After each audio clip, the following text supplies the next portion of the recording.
Hi friends, welcome to KPB Coding Hub. In this Python interview questions sequence of videos, we covered up to question number 37.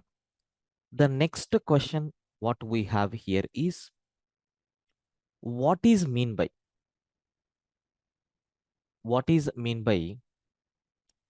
chained assignment? What is mean by chained assignment in Python? So it is one of the assignment operator which is existed in Python. We have different types of assignments are there. Suppose consider I want to demonstrate this with a simple example. See, if I am taking A is equal to 10, B is equal to 10.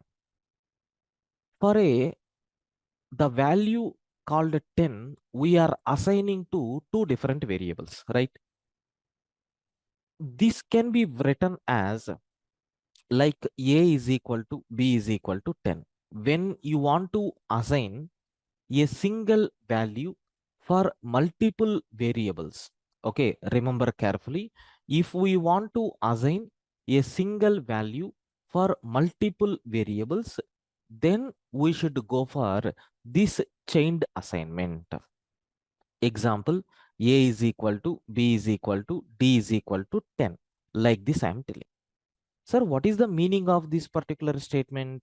The value of A and the value of B and the value of C and D. All these four variables are pointing to a single value called 10. If you print A, if you print B, if you print C, if you print D, what output we are going to get? It will print so the value as a 10 for all these. This particular statement, whatever we have written, this particular statement is called as what? Chained assignment. We have written a single value assigned to multiple variables. This concept is called as what? Chained assignment in Python. Okay, I hope you understood the terminology here. Okay, thank you friends.